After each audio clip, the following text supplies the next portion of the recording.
Assalamualaikum warahmatullahi wabarakatuh.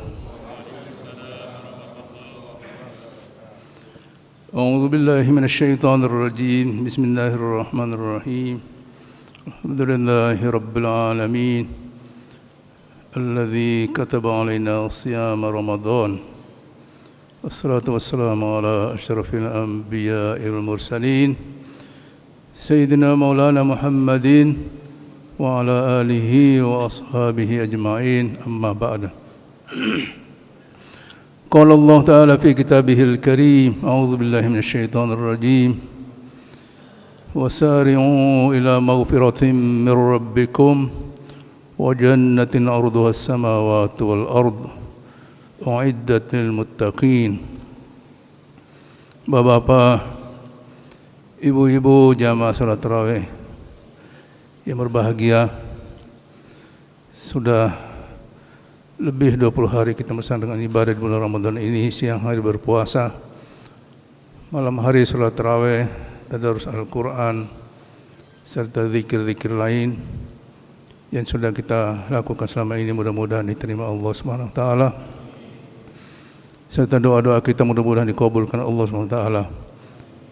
Dan kita tetap berdoa pada Allah SWT di hari-hari yang tersisa ini. Mudah-mudahan Allah tetap memberikan kesehatan lahir batin pada kita sekalian, kemampuan serta kesempatan. Ini penting, kesempatan ini. Ada orang yang mampu tapi tidak sempat berpuasa. Kita doakan mudah-mudahan kita dan mereka semua tetap terjaga kesehatan, kemampuan, kesempatan untuk melaksanakan ibadah di bulan Ramadan ini sampai akhir Ramadan. Bapak dan Ibu sekalian, satu ayat saya bacakan di awal tadi, surah Ali Imran ayat 133. Wasari'u ila maghfiratin min rabbikum. Allah perintahkan kepada kita sekalian agar cepat-cepat bersegeralah sebelum akhir Ramadan ini.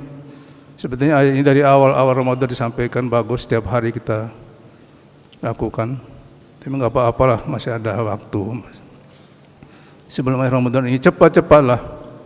Untuk apa? Ila maghfiratin min rabbikum, meraih ampunan Allah, mendapatkan ampunan Tuhanmu.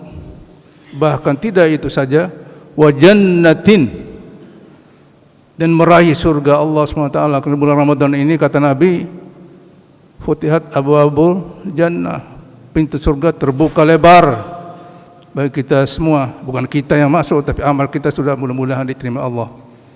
Sudah lebih dulu dari kita ke surga. Luas surga itu enggak tanggung-tanggung. Ardhuhas samawati wal ard, seluas langit dan bumi. Bayangkan. Untuk siapa disediakan? Uiddat lil muttaqin. Disiapkan orang-orang untuk orang-orang yang bertakwa. Memang puasa ini tidak mencetak kita menjadi orang yang muttaqin, tidak. Kata Allah, baru la'allakum, 1 bulan kita berpuasa siang hari malam hari, tarawih, tadarus Al-Quran, ibadah-ibadah lainnya, baru sampai di la'allakum, mudah-mudahan kamu, harapan. Karena Allah yang berharap tentu beda. Dalam bahasa Arab namanya harfu tarajji, la'alla itu harapan tapi pasti. Ada harfu tamanni, angan-angan, kita berharap tapi angan-angan. Itu manusia, bahasa manusia. Itu bahasa Allah, la'alla itu udah pasti.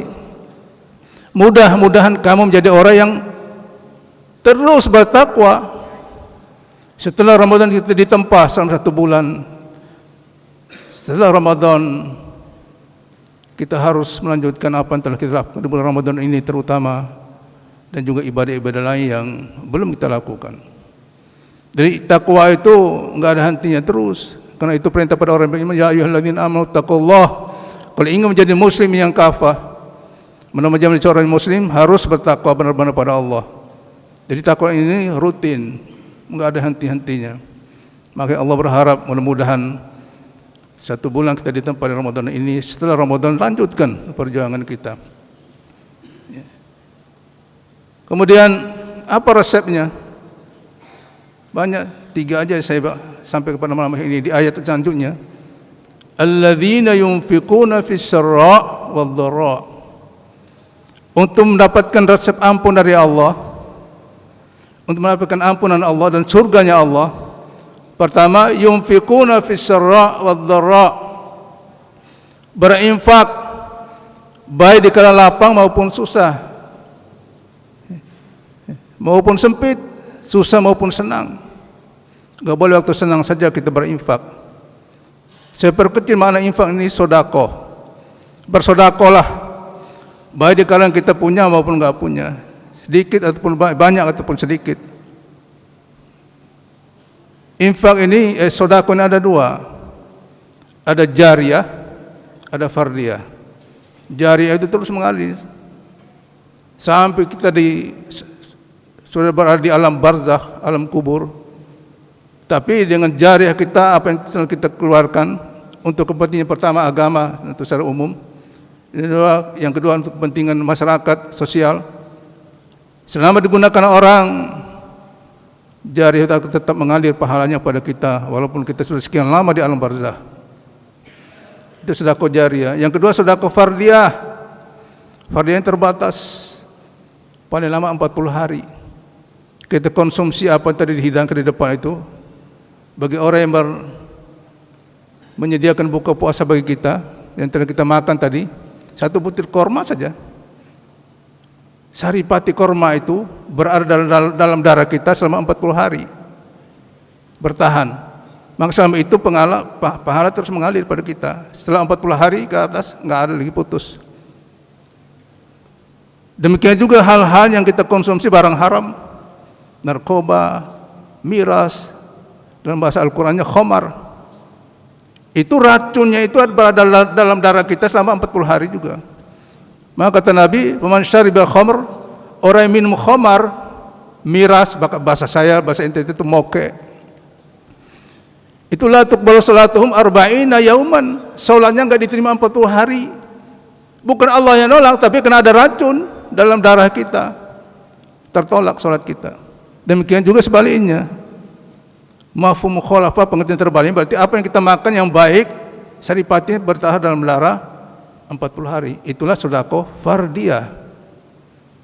Jadi perbanyaklah sedekah jariyah, juga fardiyah, jangan sampai tinggal, terutama di bulan Ramadan ini manfaatnya luar biasa.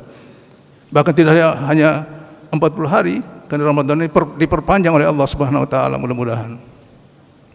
Itu resep yang pertama. Yang kedua, al-kadziminal ghaidh. Orang yang mampu menahan amarah. Kalau kita mampu menahan amarah, Allah ampuni kita dan surga disiapkan oleh Allah pada kita sekalian. Amarah ini marah yang tidak terkendalikan. Al-ghaidh. Beda dengan al-ghadab. Al-ghadab itu marah juga. Itu watak manusia, naluri, insting manusia harus marah. Orang yang enggak marah bukan manusia namanya, malaikat. Ya. Kalau marah terus sebaliknya setan. Manusia berada di antara dua itu. Sifat malaikat ada, sifat manusia ada. Harus ada marah melihat sesuatu kesalahan depan kita. Diam saja enggak marah kita. Bukan manusia namanya. Jadi kalau Allah berbuat salah depan kita, tegur itu kena ada perasaan marah dalam diri kita. Yang enggak boleh marah yang tidak terkendalikan. Apa saja di tangan dibanting, piring di tangan, maaf ibu-ibu. Piring dibanting, cangkir apa-apa dibanting, kena marah pada seorang, enggak boleh atau pada suami. Jadi mampu mengendalikan amarah, insya Allah Allah siapkan, Allah ampuni kita semua dan Allah siapkan surga bagi kita semua. Kemudian yang ketiga, al-afina 'anin nas, memaafkan kesalahan bukan hanya sesama umat Islam, tidak, an-nas, manusia. Orang yang memaafkan kesalahan sama manusia, itulah yang diampuni Allah SWT dan disiapkan surga. Bukan hanya umat Muhammad. Memaafkan orang lain apapun agamanya, itu dijamin oleh Allah SWT, terutama di bulan Ramadan ini akan diampuni segala dosanya dan disiapkan surga Allah Subhanahu wa taala. Budaya mudik itu bagus ya. Yang terbaik dalam Islam itu bukan minta maaf. Kita mudah untuk minta maaf pada keluarga di sana. Sampai di sana malah dikabur, nggak ada di rumah lagi, Tiada maaf bagimu, malah katakan. Sudah jauh-jauh kita datang ke daerah, enggak dimaafkan. Yang terbaik adalah orang yang memaafkan kesalahan orang lain, bukan minta maaf. Resep agama itu, resep Al-Quran itu, al-afina linnas, memaafkan kesalahan manusia, bukan minta maaf. Kata Nabi, orang yang memaafkan kesalahan orang lain, tatkala orang itu belum tahu kalau kesalahan sudah dimaafkan, akan turun para malaikat mendoakan orang itu sampai hari kiamat. Luar biasa. Jadi jangan jual mahal kita. Orang sudah minta maaf jauh-jauh, tiada maaf lagi bagimu. Enggak boleh. Memaafkan dulu. Sebelum dia datang minta maaf, kita sudah maafkan kesalahan, itu yang terbaik. Jadi itu 3 resep utama. Ada lagi resep yang mengingat waktu. 3-nya udah cukup insyaallah. Pertama, bila ingin mendapatkan ampunan Allah dan surga Allah SWT, pertama yaitu sedekah jariyah, jangan sampai tinggalkan. Fardiyah pun di bulan Ramadan ini luar biasa jaminannya. Yang kedua, mampu mengendalikan amarah, bukan berarti enggak marah, marah harus. Tapi yang enggak boleh itu amarah, marah yang tidak terkendalikan. Yang ketiga, mampu memaafkan sebelum orang lain minta maaf pada kita. Maaf kesalahan manusia siapapun dia, apapun agamanya, kita maafkan kesalahan mereka. Itu yang terbaik menurut Allah dan Rasulnya. Kalau kita lakukan itu, insya Allah Allah maafkan atau ampun segala dosa dan kesalahan kita, dan Allah siapkan surga bagi kita semua. Mudah-mudahan ceramah singkat ini bermanfaat bagi kita semua. Dan terakhir nih, mohon maaf, pakai masker ya.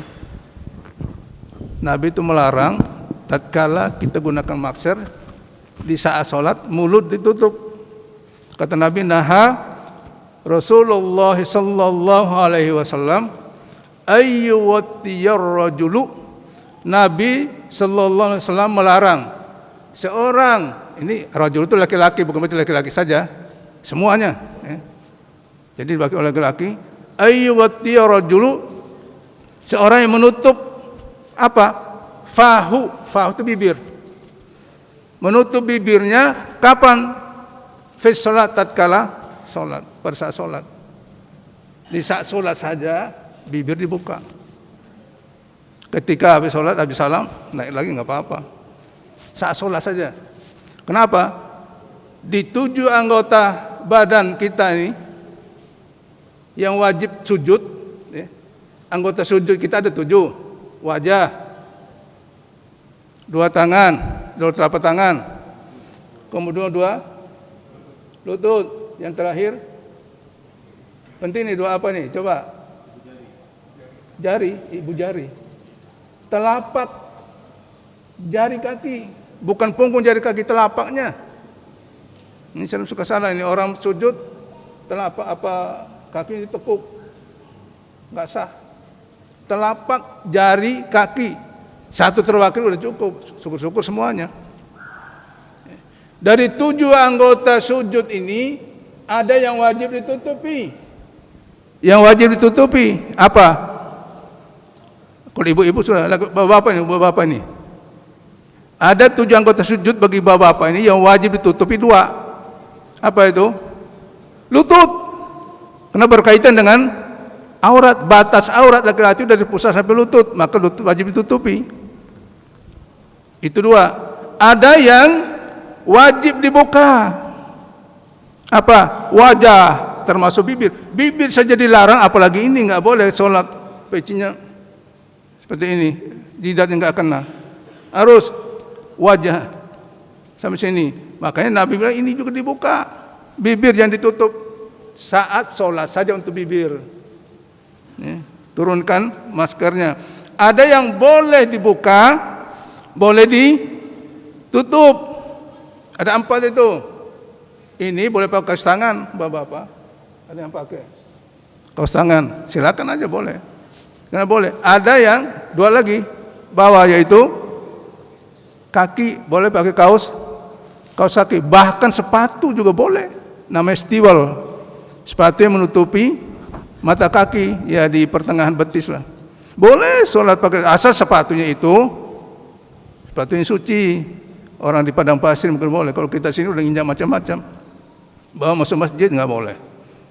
Jadi yang wajib dibuka ini jidat sampai mulut. Yang kedua, yang boleh dibuka, boleh pakai kaos tangan, dan kaki. Yang wajib ditutup dua lutut. Bagi bapak-bapak nih, kalau ibu-ibu udah alhamdulillah itu semuanya. Karena berkaitan dengan batas aurat. Demikian saja, mudah-mudahan manfaatnya. Billahi taufiq wal hidayah. Wassalamualaikum warahmatullahi wabarakatuh.